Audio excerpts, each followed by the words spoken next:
Bear Squad, what is up? It is your boy Polar Bear here today, and we have a special one for you today. We're going to have Jaime Ibanez interview on the channel. We're going to hop right into that interview while we're going over everything that's happening on the screen here. Alright guys, let's get right into this.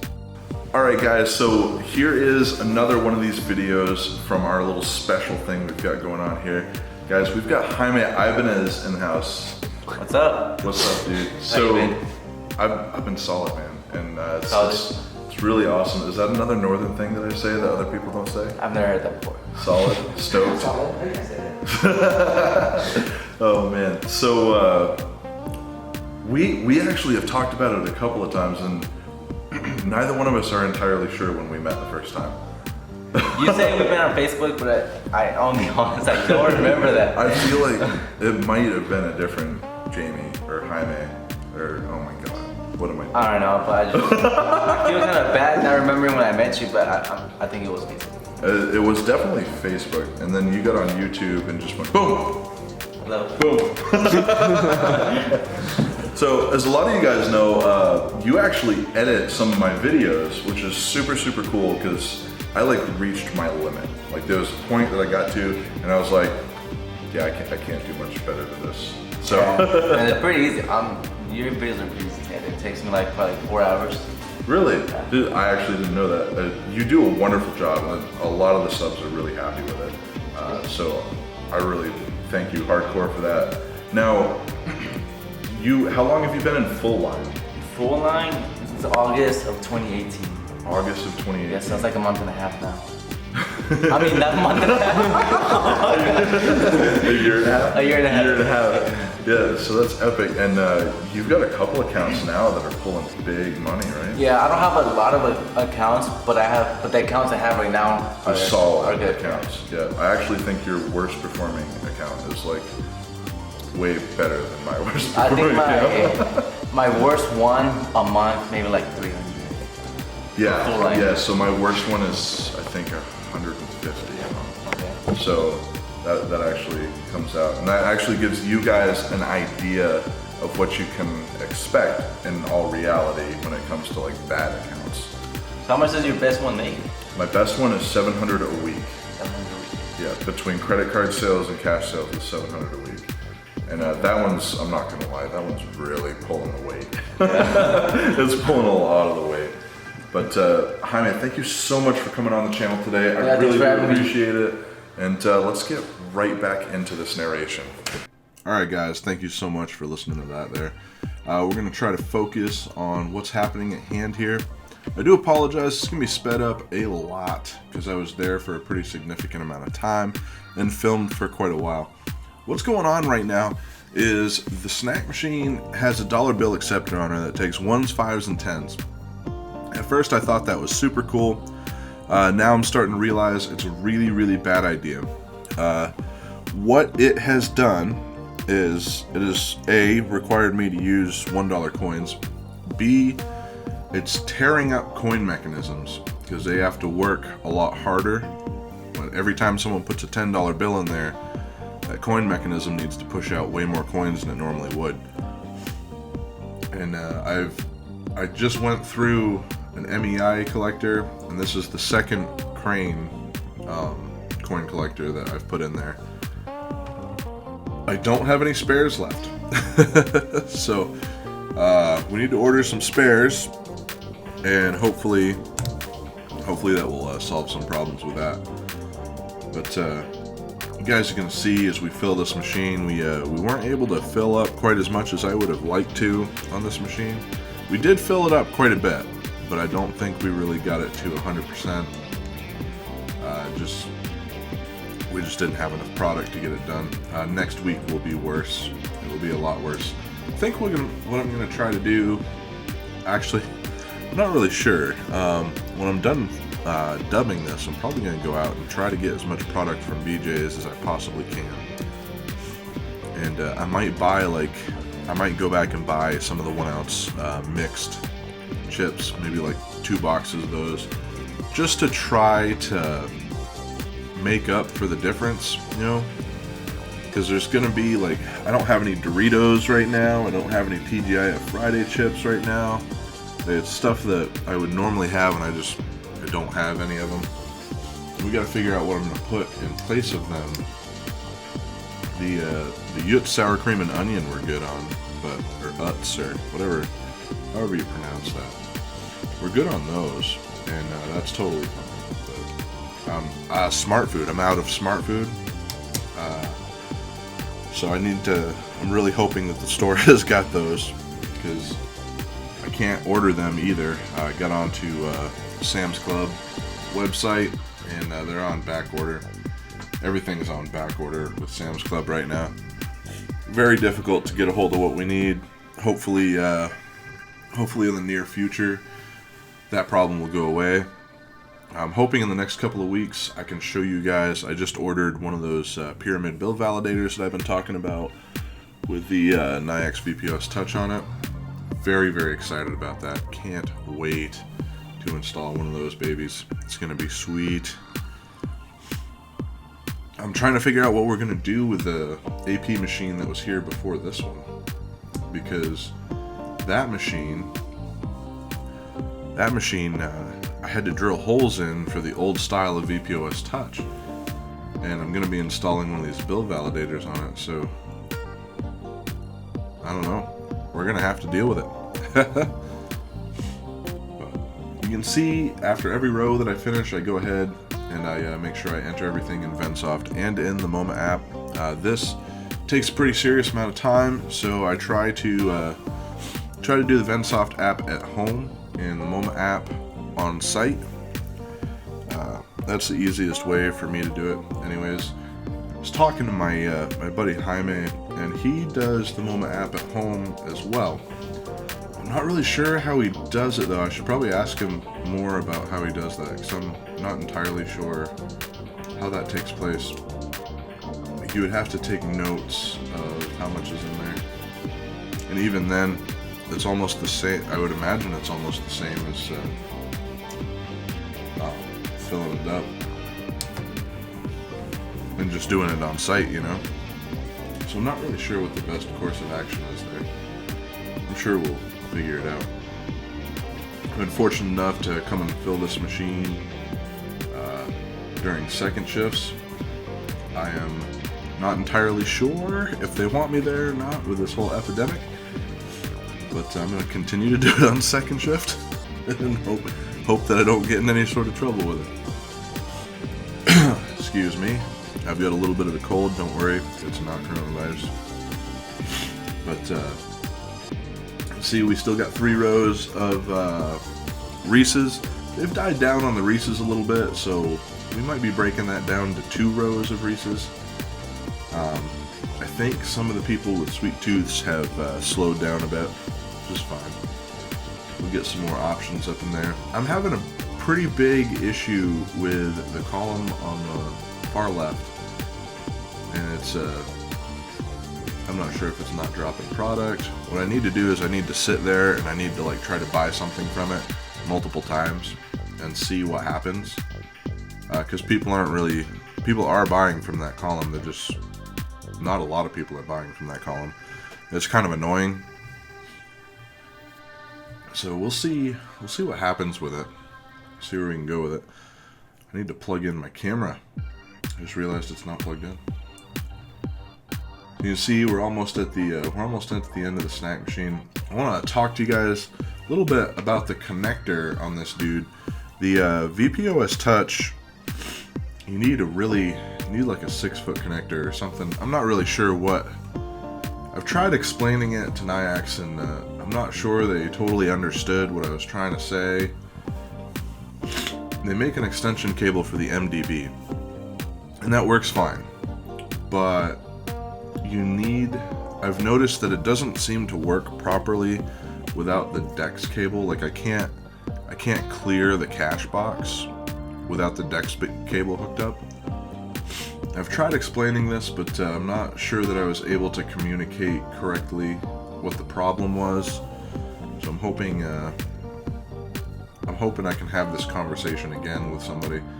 Actually, I'm hoping I don't have to deal with it at all in the near future, to be honest with you, because with the pyramid validators, I shouldn't have to. Everything should just hook up all right there. If I had a pyramid validator in this, that would completely get rid of that problem. That problem would not exist at all. Maybe I should just replace that with one and put that. That's a good idea. I should replace that bill. Oops, I'm throwing things. I should replace that bill acceptor. See how I'm connecting all this stuff back? I should replace that bill acceptor with a pyramid validator, pull the VPOS touch that's on there off and put it on the old snack machine that's going into the school. That way I don't have to redo the front of it or anything and go from there. Yeah. Oh man, but I drilled holes in that beautiful machine. Darn it. I don't know. I don't know what we'll do. I think we're gonna, I don't know. I'll continue to open it that way. Oh, I'm gonna be so happy when we're not drilling holes in machines. So I set the camera down like this because people get worried about people logging into the credit card readers. But in all reality, even if you log into that, there's really nothing you can do.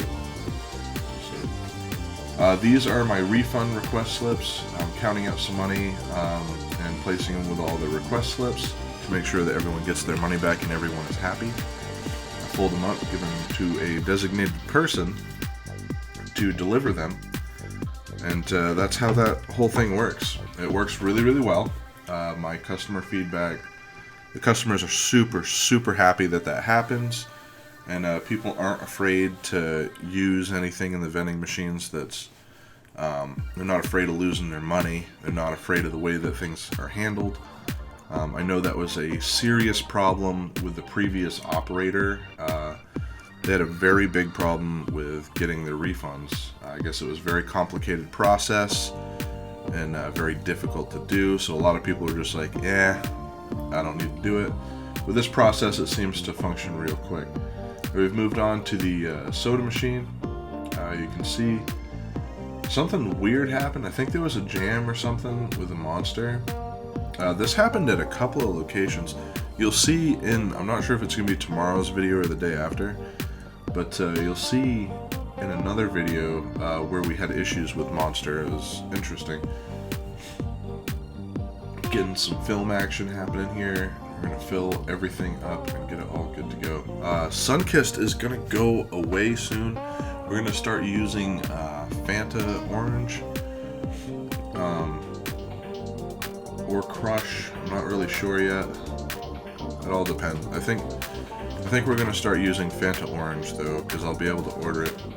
I'm not looking forward to the margin cut that I'm going to start seeing, but at the same time, I am looking forward to being able to order all my product right after I'm done servicing all my machines. Just go in, place my order, and then go through and take care of everything.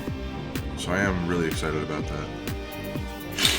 Excuse me, again, got the sniffles. It's happening. This guy right here, he actually helped me move these machines in initially. I've become pretty good friends with him, I think, and it's always good conversation with everyone coming in there. Putting Coca-Cola in that double column there was a really good decision, because we have not sold out of Coca-Cola or Dr. Pepper since that happened. And we were having a serious issue where we were selling out of Coca-Cola every single week. Just gonna go ahead. Something else that's gonna be nice is when we switch over to ordering everything from when we switch over to ordering everything direct, we're not going to get these 24 packs the way they are. We're going to get 24 packs flats, so they'll stack better. They'll stack a lot better. They'll take up a lot less space. We'll be able to fit a lot more. Like I can't really stack those very well, the 24 packs the way they are. Like we can fit a lot on there, but it's difficult after a while to stack everything properly. And with the flats, it'll be a lot nicer. I'm kind of curious as to what the Mountain Dew will come now that we have an account with Pepsi. That is gonna hurt, by the way, because my pricing with Pepsi. So it's 41 cents a can through Pepsi, It's 29 cents a can through Walmart. Oh God, that hurts. But at the same time, when you really get down to thinking about it, what is it? It's 12 cents difference per can. The margin is cut a bit, but I don't think it's so horrible that I can't make money on it, you know? I know a lot of people that are selling cans for 50 cents, 75 cents still, and I'm like, wow, I don't know how you operate at that. The monster has got to go up soon. I know people aren't going to be happy about that, but I got to go from $2.50 to $2.75 soon. I should really be at $3 because I should at least double my money, but I haven't wanted to do it. I just haven't really been all about it. I think I'm going to have to here in the near future. I don't know. When do you guys think a good time is to up the prices? I think next January is probably when I'll up all my prices. I think that's when it's going to have to happen. I really don't want to. I don't want to do it, but if I start placing orders from ViStar, then I have no choice. I cannot make a quarter on a product and operate. I just can't do it. I'd probably have to go up to $1.50 in order to actually make any sort of profit. Even then, it'd be 75 cents that I'm making, which is doubling my money. You always want to try to triple my money if I can, but doubling your money is your next best bet, I guess. It's the only way you can really look at it. So, right now we're stacking in the ginger ale, it looks like. Got the ginger ale going in there. I'm trying to find my cursor to see where I'm at. So we got ginger ale going in, and then we gotta put the lemonade back. And did I bring lemonade in this time? Yeah, I brought lemonade in. Pretty sure I did. No, I didn't. Oh, I guess I didn't. Oh well. We did not put water in. We didn't put water in because we're going to be replacing water with, replacing that with, whatchamacallit there. The good old Powerade, blue Powerade. Which I was really hoping to get this week, but I'm not getting it this week. I was really hoping I would, but, with the whole coronavirus crapola, haven't been able to place. I was hoping to place my first Pepsi order too, but that's all going to have to happen next week. So funds just aren't. I can't access anything right now. It's all there, just can't touch it. Stupid things. But hopefully we'll recover from it pretty quickly here. Sounds like some small businesses are going to get some sort of political stimulus, which will be good.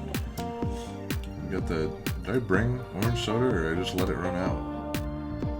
I must have just let it run out. I'm sure that's empty by now. I'm positive that that orange soda is empty by now. Wonder if I can pick up Fanta right now. Maybe. But we got the camera out. We're gonna do a little bit of vlogging. We're gonna look at everything. Pull some money out. Got the good old cash box there. This location never disappoints. Always does really well. Man, my sinuses have gotten so much worse since I started this video. I don't know what it is. But everything is pretty much all set at this point. We're gonna quickly reset the stock levels that we have going right now, and then we're gonna finish up, call it all good. Hey guys, real quick, I just want to thank you so much for tuning into my channel. I really do appreciate those of you who come to the dailies every single day and watch what I have to put out. It makes a really big difference to the channel. Make sure you click the subscribe button. Make sure you go check out Jaime's channel. His channel will be in a link in the description below. I'm pretty sure that we share almost all of the same subscribers, but it doesn't hurt to have you guys check him out either way. Again, Have a good one, guys. Thank you so much for tuning in.